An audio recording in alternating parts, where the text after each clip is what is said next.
아, 할렐루야. 예, 하나님의 크신 은혜가 저와 여러분들 가운데 가득하시기를 간절히 바라고 원합니다. 예, 오늘 제목을 직업과 만인 제사장이라는 제목을 가지고 함께 여러분과 좀 말씀을 나누고자 합니다.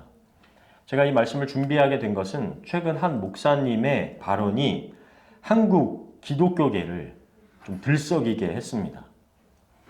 100주년 기념교회를 은퇴하신 이재철 목사님의 목회자들의 이중직에 대한 발언 때문이었습니다. 이재철 목사님을 뭐 아시는 분들은 많이 아시겠지만 은퇴하시기 전에 목회자가 뽑은 목회자라는 타이틀을 가지실 정도로 많은 목회자들의 귀감이 되었고요.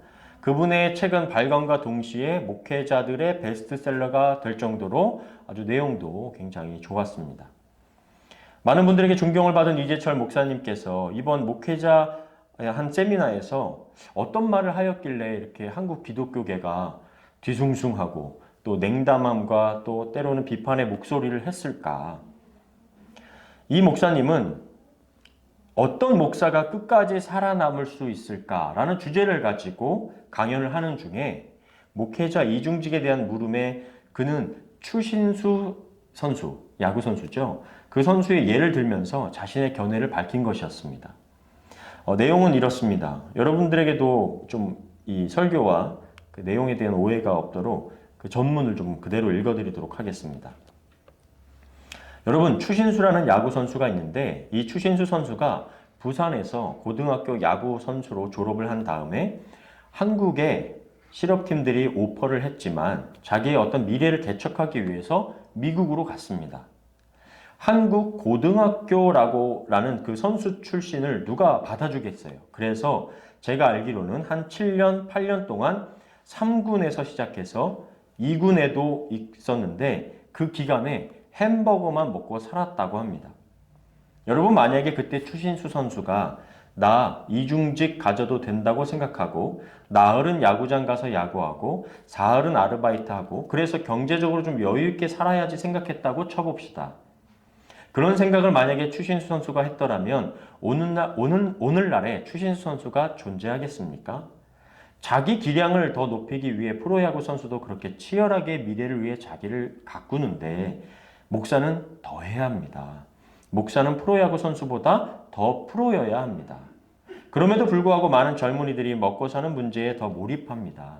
저는 그런 분들에게는 세속직을 가지라고 권합니다. 목사에게 있어서 가장 먼저 요구되는 것이 자립입니다.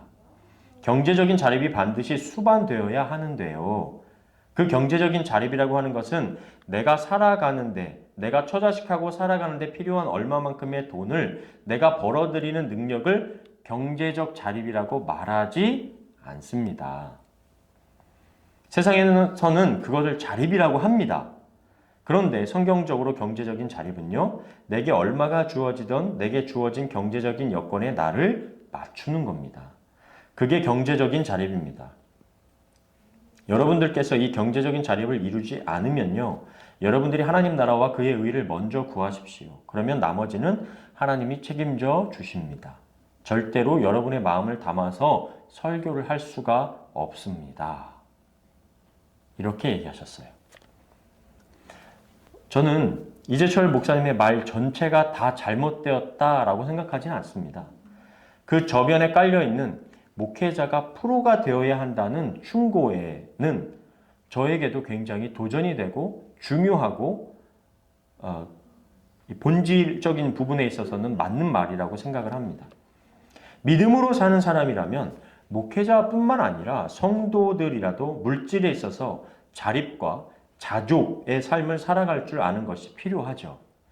더불어 성도가 아니라 목회자라면 이재철 목사님이 말씀하신 것처럼 더 프로의식이 있어야 한다는 그 성찰의 목소리에는 저도 전혀 의심의 여지가 없습니다. 이런 이재철 목사님의 말에 한국의 가장 보수적인 교단이라고 하는 고신 측이 있거든요. 이 고신 측은 주일날엔 버스도 타고 다니지 마라 할 정도, 마트 장도 보지 마라 할 정도로 그렇게 강한 교단이에요. 요즘은 그러진 않는다고 하지만 이 고신대 신학대학원에서 교회학 교수를 지냈던 박영돈 현 작은 목자들 교회를 담임하고 계신 목사님께서 자신의 페이스북에 올린 글을 잠시 읽어드리도록 하겠습니다. 이 목사의 견해는 지난 세대의 자신의 가정까지도 희생해 가면서 헌신적인 목회를 한 분들의 목회관을 반영한다. 그러나 오늘날 너무도 달라진 목회 상황에 대한 깊은 이해와 고민이 부족한 점이 아쉽다. 이어 그는 자신에게 사람들이 몰려들었던 목회 경험에만 매몰되어 한국교회 대다수의 작은 교회 목사가 겪는 척박한 목회 현장에 대한 절절한 체감인식이 현저하게 부족하다고 지적했다. 한국의 가장 보수적인 교단의 교수였던 또 현직 목사가 한 발언인데 더 진보적이라고 하시는 목사님들은 이보다 더 심한 목소리를 많이 내었습니다. 몇몇 분들은 이런 이야기도 했어요. 몇몇 분들은 현재 홍성사라는 출판사가 본래 이재철 목사님이 하시던 중소기업이었고 한동안 그 출판사를 이재철 목사님이 운영도 하셨고 목회하시는 동안에는 아내분의 명의로 되어 있지 않았는가 라고 한 것이죠. 한마디로 뭐 먹고 사는데 크게 지장 없이 목회하지 않았냐라고 한 것이에요. 몇 가지 이재철 목사님의 발언이 문제가 되는 부분을 요약하면 이거죠. 과거에 한국교회가 그러니까 한국 전체적인 상황이 어려웠을 때 그리고 성장하던 시기에 목회자가 경제적 자립을 하며 목회하던 때와 상황 그러니까 성도들이 굶고 있는데 목회자 자신도 함께 그런 아픔을 짊어져야 하는 때였다는 거죠. 그리고 많은 80% 이상의 작고 어려운 교회에 대한 이해가 조금은 좀 부족했다. 더불어 성도들의 헌금으로 사례를 받으면 하나님의 말씀을 더 마음 담아 전하게 된다는 말에도 역시 좀 오류가 있다는 거죠. 왜냐하면 헌금으로 사례를 받는 목회자들의 설교가 성도들이 듣기 좋은 설교로 치우친다는 비판이 많이 있어서 자진해서 일부러 자비량 목회자가 되는 경우도 있기 때문입니다. 왜냐하면 사례 때문에 내 자신이 이 교회에 흔들리니까, 교회 사역에. 더불어 교회에 의지하지 않고 자신이 직접 경제 활동을 하면서 목회를 하는 자비량 목회를 일구는 분들에게 프로가 아니라 그들은 아마추어라는 그런 취급을 하는 태도의 발언도 좀 문제가 되는 거죠. 경제적인 부분이 해결되는 대형 교회만이 프로교회고 작은 교회의 목회는 아마추어 교회라고 말하는 성장주의가 배경에 깔린 말씀도 좀 큰 착각이다라고 말할 수가 있습니다. 마치 프랜차이저처럼 거대 기업이 되어야만 프로 어떤 식당이고 작은 식당은 아무리 30년, 50년 되어 막 맛집으로 소문이 나도 그건 프로가 아닌 것처럼 비유가 된 것이 좀 아쉬움이 남는 거죠. 끝으로 이중직을 하는 목회자가 좀 더 여유로운 삶을 위해 이중직을 택하여 돈벌이에 치중하는 듯한 발언도 있었는데 오히려 이중직을 택한 목사들은 자신들이 지금 받은 소명이 너무나 귀하기 때문에 이중직을 해서라도 그 소명을 이어가고 있다는 것을 간과하고 수단과 목적을 바꾸어 이해를 한 것도 좀 아쉬운 발언이 된다고 여겨집니다. 저도 나름 이중직 목사이라는 목회자라고 생각을 하는데 제가 오늘 이 주제를 설교하게 된 것은 이 주제가 목회자인 저뿐만 아니라 교회로 모인 우리 각 사람에게 너무나 중요한 주제이기 때문입니다. 꼭 한번 이것을 정리를 해서 여러분들이 이 개념을 가지고 있어야 이 세상에 살아가면서 기독교인이 일과 소명, 제사장직이 무엇인가에 대한 부분을 흔들리지 않을 수 있기 때문입니다. 이것이 일과 소명에 대한 주제이기 때문이죠. 우리가 일과 소명에 대한 성경적인 답을 분명히 갖고 있지 못하면 여러분 모두 신앙생활 하면서 수단과 목적이 바뀌거나 일과 소명을 구분하지 못하거나 인생에 있어서 여러 가지 신앙적 관점에 내가 선택을 해야 되는 문제 앞에서 끝없이 반복할 수밖에 없는 고민을 겪게 될 것입니다. 제가 이재철 목사님에 대한 비판의 글을 여러 가지 보면서 여전히 한국 교회와 목사님들이 성과 속을 나누는 이 이원론에서 벗어나지 못하고 있다는 느낌을 받았습니다. 즉, 더 거룩한 일과 사람이 있고 덜 거룩한 일과 사람이 있다는 것처럼 나누는 것이 이원론이에요. 이미 500년 전 종교개혁 때 성경에서 답을 찾아 저항하며 이것을 분명히 구별한 사람들이 바로 프로테스탄트, 저항하는 사람들, 개신교인들인데 여전히 잘못된 성경 해석을 하는 목회자들을 통해서 왜곡된 신앙을 그대로 가져가고 있는 것을 이번에 되게 많이 크게 느꼈습니다. 저는 여전히 목회자가 이중직을 하는 것이 맞냐 아니냐 그 말 자체가 나오고 있다는 것이 심각한 신학적인 문제가 있다고 봅니다. 바울 사도가 장막을 만드는 일, 텐트 메이커를 하면서 자비량 선교, 자비량 목회를 복음을 전하며 다녔다는 이야기를 꺼내는 것도 입이 아플 정도입니다. 바울을 아무도 아마추어 선교사라고 하지 않는 것처럼 이중직을 하느냐 안 하느냐의 문제를 꺼낼 필요도 없는 문제입니다. 이것은. 과감하게 말씀드리면 하나님의 복음을 전하는 데 있어서 해를 끼치는 일이 아니라면 어떤 것도 문제될 것이 없습니다. 이중직 목회자들의 심정을 왜 몰라주냐는 식의 자세도 여전히 어떤 특정 인기 있는 목회자에게 기울어진 한국 개신교의 민낯을 보여주는 거죠. 오늘 이 주제를 통해 몇 가지 성경에서 말하는 성과 속, 일과 소명, 만인 제사장이라는 것이 무엇인지를 여러분과 함께 성경 안에서 좀 우리가 확실하게 해결하고자 좀 합니다. 첫 번째로 지난주 제가 어린이 설교에서 기억하실지 모르겠어요. 성막과 성전에 대한 이야기를 하면서 구약시대에는 누가 지성소 안에 들어가서 그 하나님의 영광을 맛본다고 경험한다고 했죠? 제사장들이죠. 대제사장입니다. 그리고 제사장들은 속죄 제물을 담당해서 고기와 기름을 나누어 태워 제단에서 드리는 역할들을 했던 겁니다. 그런데 예수님께서 십자가에 달려 죽으시면서 성전 안에 어떤 일이 일어났다고 그랬죠? 성소와 지성소를 맡고 있던 휘장이 위에서부터 아래로 찢어졌다고 말씀드렸어요. 그것이 마태복음 27장 50절부터 51절에 기록되어 있는 거예요. 마태복음뿐만이 아니라 나머지 공간복음서에 다 똑같이 기록되어 있습니다. 한번 같이 읽어볼까요? 시작. 예수께서 다시 크게 소리 지르시고 영혼이 떠나가시니라. 이에 성소 휘장이 위로부터 아래까지 찢어져 둘이 되고 땅이 진동하며 바위가 터지고. 성소 휘장이 위에서 아래로 찢어져 둘이 되었다라는 것은 어떤 의미가 있다고 말씀드렸죠? 대제사장만이 들어가던 지성소에 이제는 우리도 누구라도 들어갈 수 있게 되었다라는 의미라고 말씀드렸습니다.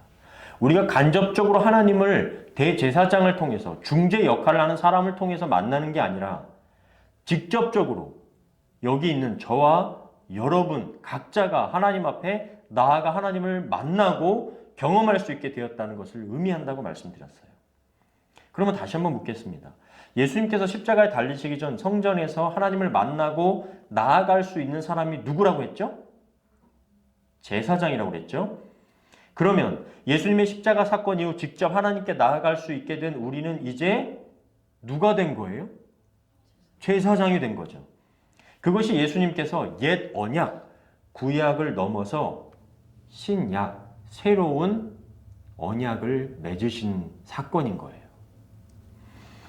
그건 예수님의 이름의 뜻만 봐도 알 수 있습니다. 예수님의 이름이 뭐였죠? 마태복음에 보면 임마누엘이죠. 보라 처녀가 잉태하여 아들을 낳을 것이요 그의 이름은 임마누엘이라 하리라 하셨으니 이를 번역한 지 무슨 뜻이에요? 하나님이 우리와 함께 계시다 함이라. 이제는 멀리 계신 것처럼 느껴졌던 누군가를 중재해서 만나야만 했던 하나님이 아니라 우리와 함께 있는 하나님이 되신 거예요.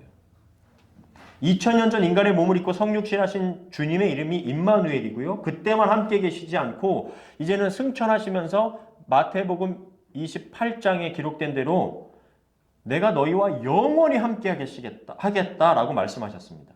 영원히 함께 하시기 위해서 부활 승천하시고 보혜사 성령을 통해 지금 이 자리에 또 우리 마음 가운데 온 지구와 우주 가운데 편재하시는 분이 하나님이신 거예요. 그래서 우리는 지구 어디에서나 예배할 수 있는 거예요.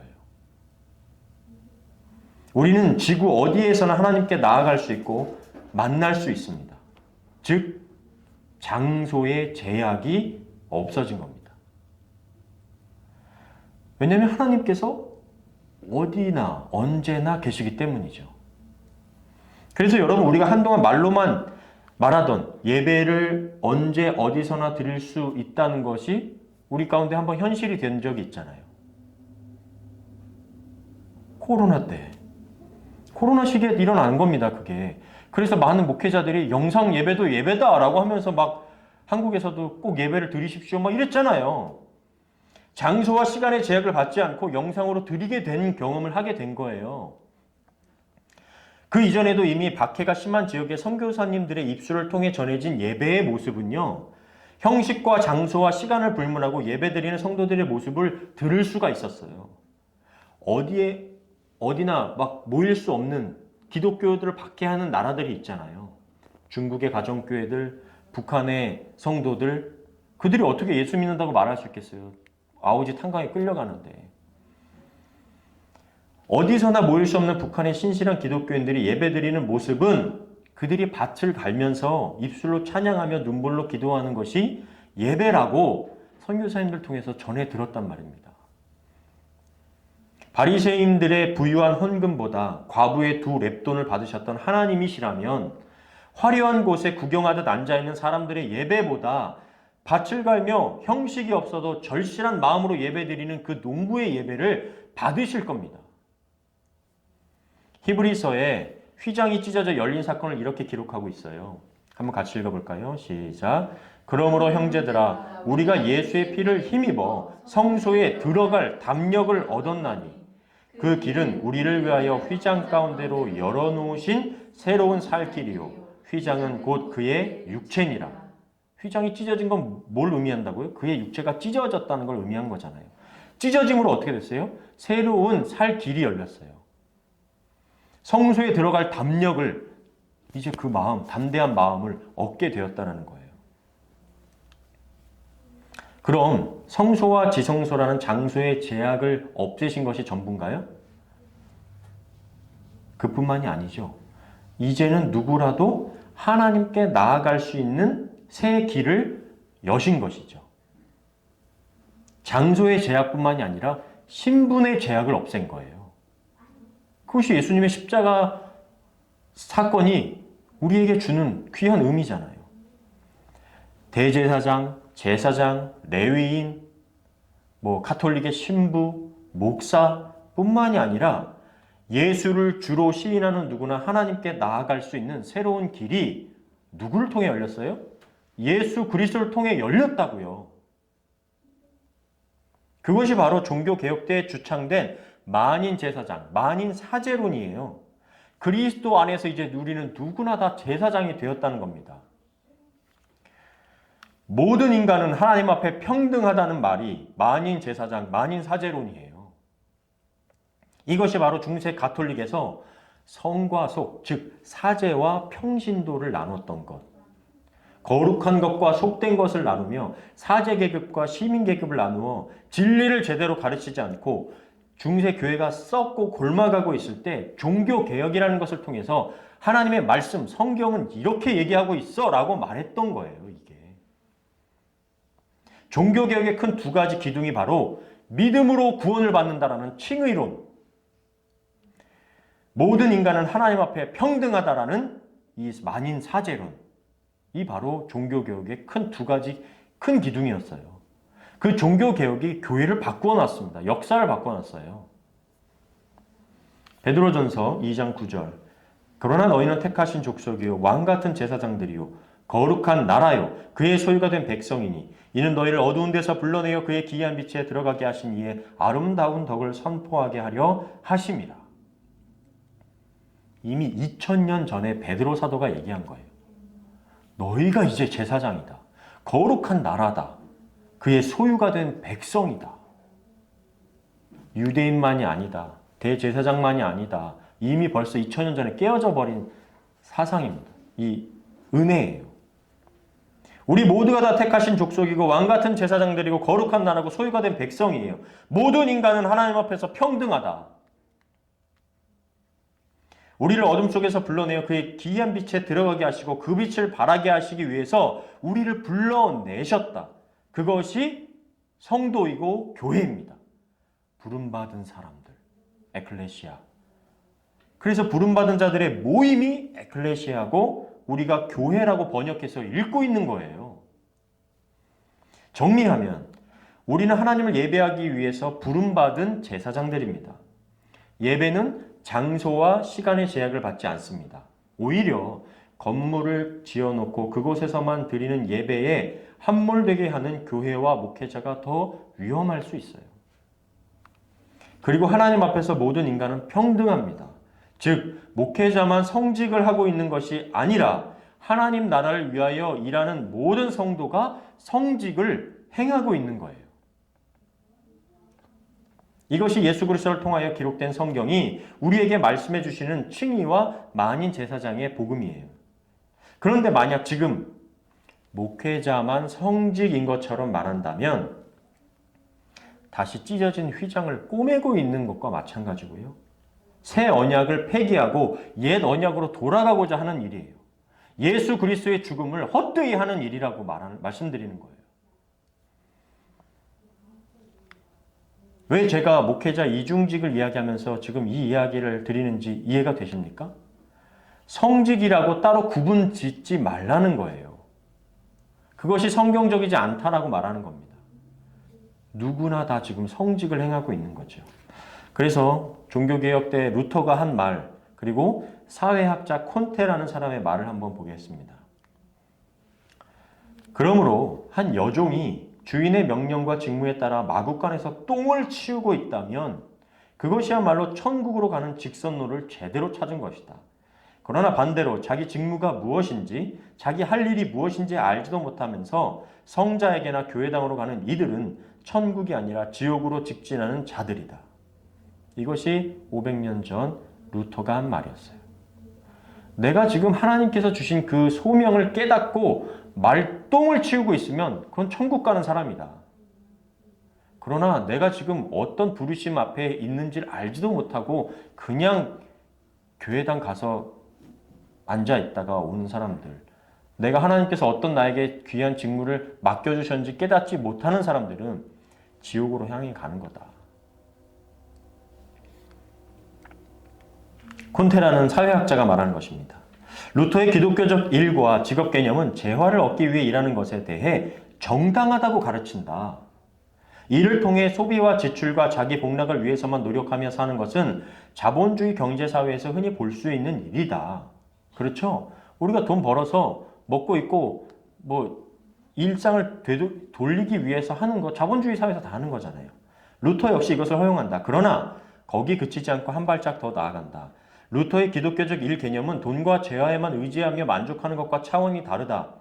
현대사회에서는 전혀 받아들일 수 없는 것을 루터는 가르친다. 일과 직업은 자신을 위한 것이 아니라 신의 명령에 따른 이웃을 위한 사랑의 실천의 장이다. 이런 루터의 일과 직업 개념은 자아실현을 강조하는 현대의 개념과 반대편에 서 있고 현대 자본주의 체제와 끊어진 다리 저편에 위치한다. 그러므로 루터의 시각으로 보자면 현대 직업 사회는 전혀 기독교적이지 않고 심지어 적그리스도적이다. 이것이 바로 기독교가 말하는 일과 소명이에요. 세상과 다른 큰 차이점입니다. 세상의 성공 스토리는 다른 어떤 사람보다 내 자산이 많아져서 내가 하고 싶은 것을 하는 거예요. 자아 실현을 위해 애쓰는 겁니다. 남의 것이 내 것이 되고 내 자산이 얼마나 불어나는가가 중요하죠. 그러나 성경이 말하는 성공은 이웃을 섬기는 실천의 장입니다. 이웃을 위한 실천의 장이 바로 직업이라는 거예요. 그게 소명을 깨닫는 겁니다. 나만을 생각하는 일이 아니라 더불어 함께 살자는 사랑의 행위여야 해요. 그걸 알고 하는 것과 모르고 하는 건 차이가 크죠. 그래서 내가 하는 어떤 일이든지 하나님 안에서의 의미가 있고 내가 어떤 일을 선택할 때 기준이 될 수 있는 것입니다. 모든 일이 다 성직이라고 할 때 그럼 성직이 아닌 것은 뭘까요? 이웃에게 해가 되는 일은 성직이 될 수 없죠. 나만을 위한 일이라고 할 때 성직이 될 수 없는 것이죠.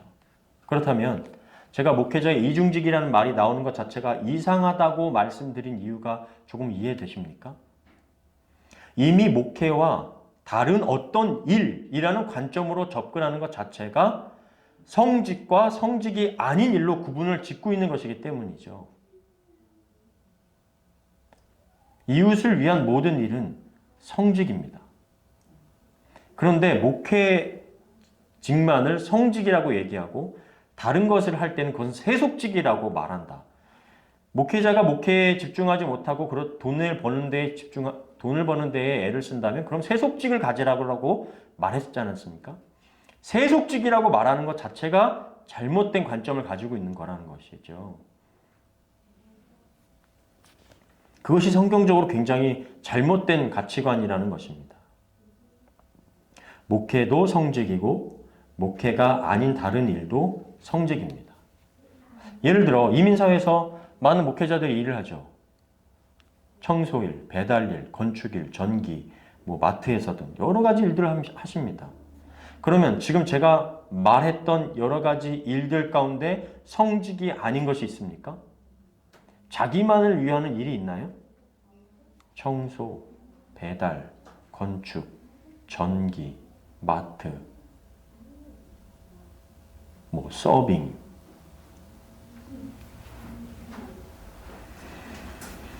목회를 통하여 하나님의 말씀으로 인도하는 것도 성직이고 다른 일을 통해 이웃을 섬기고 있다면 그것도 성직입니다.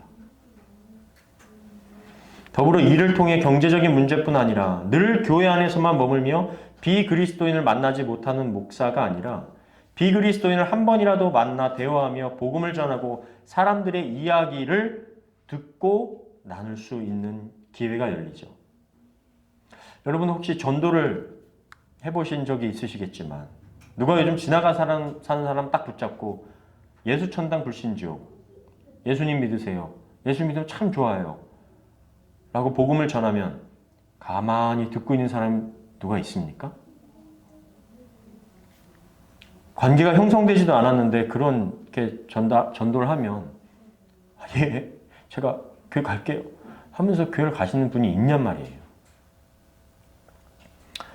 이렇게 말씀을 준비하고 있는데 놀랍게도 한 2주 전에 말씀드렸던 그 1만 성도 파송 운동을 했던 분당은혜교회 이찬수 목사님의 설교를 잠깐 듣게 됐어요. 근데 그분이 그러는 거예요. 요즘 자신이 시간이 날 때 택시 운전을 한다는 겁니다. 그분은 돈 때문에 택시 운전을 할 일이 없으신 분이에요. 워낙 지금도 몇천 명, 5천 명 정도 되는 성도가 있으시니까.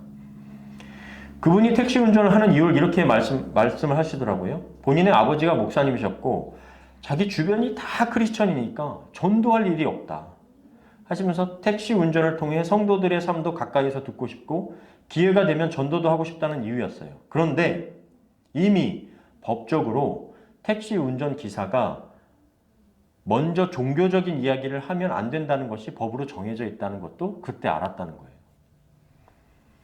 교회 안에서만 머무는 시간이 많은 목회자들은 성도들에게 여러분 왜 전도 안 하십니까? 여러분들이 전도를 하셔야죠. 복음을 왜 복음의 증인이 되지 않으십니까?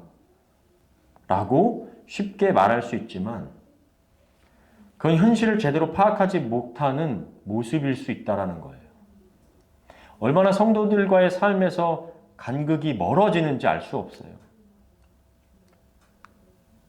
택시 운전을 하면서 자신의 실수로 인해 사람들에게 꾸지람을 듣는 이야기도 하시면서 성도들의 모습을 조금이라도 공감해 주는 것을 좀 들을 수가 있었습니다.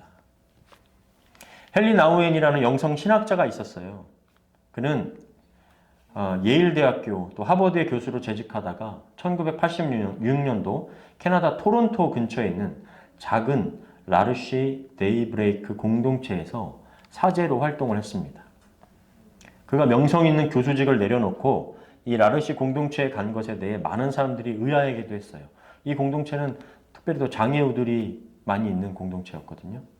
거기서 장애우들을 섬기면서 도왔어요. 헨리 나우엔이 한 말 중에 이런 말이 있습니다. 신학이란 1차적으로 사고방식이 아니라 생활방식이다. 저도 비슷한 말씀을 드린 적이 있죠. 뭐 헨리 나우엔 정도의 영성은 제게 없지만 우리 신앙생활 하지 말고 생활신앙을 해야 된다. 여러분, 제가 이중직 목회를 하면서 돈이 없어도 자족할 줄 안다면 그 프로 신앙인일 거예요. 그러나 돈이 여유 있는 대형교회 목회자라 할지라도 그 많은 돈에 자족할 줄 모른다면 그는 프로 신앙인일 수 없습니다. 또 일을 할 수 있는 건강이 있음에도 일하지 않고 나는 성직을 맡은 사람이라고 아내와 아이들을 굶게 하고 있다면 그건 프로 신앙인일 수 없습니다. 나의 가장 가까운 이웃을 힘들게 하고 있기 때문이죠. 거기에 나에게 물질적인 도움을 줄 사람만을 애타게 찾는 것은 진짜 요행을 바라는 신앙이죠. 누군가는 나를 도와줘야 되잖아요. 누군가는 나의 부족함을 채워줘야 되잖아요. 그러나 내가 가진 것을 나눔으로 자발적인 가난, 자발적인 섬김에 조금이라도 참여할 수 있다면 그것이 진짜 프로 신앙인이지 않을까요? 설령 제가 앞으로 교회가 성장하여 성도님들이 많아진다고 해서 먹고 사는데 문제가 없어졌다 하더라도 저는 그것이 프로가 되었다고 생각하지는 않을 겁니다. 왜냐하면 하나님 앞에 신앙의 프로, 목회의 프로는 없다고 생각하기 때문입니다. 프로가 되었다는 것은 내가 가진 것으로 먹고 사는데 문제없는 기술이 생겼다는 자본주의, 성공주의 사상으로 이기 때문에 저는 지금까지 목사가 되면서 그런 생각을 해보지도 않았고 또 그런 목회를 하고 싶지도 않기 때문입니다. 모든 인간은 하나님 앞에 평등합니다. 죄인이기 때문이죠. 누구도 하나님 앞에 더 잘난 사람이 없습니다. 이웃을 섬기는 모든 직업은 성직입니다. 설령 경제적인 수입이 발생하지 않더라도 말이죠. 성도가 많은 조직적인 교회의 전임 사역자가 되어서 사례를 받아서 일을 하든 작고 조직이 미약한 교회가 되었든 충분한 사례로 목회만 하고 있는 사역자든 이중직으로 살아가는 목회자든 하나님 앞에서 우리는 죄인으로서 평등한 인간입니다.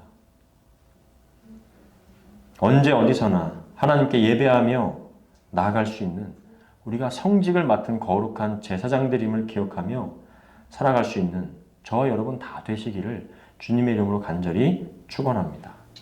아멘.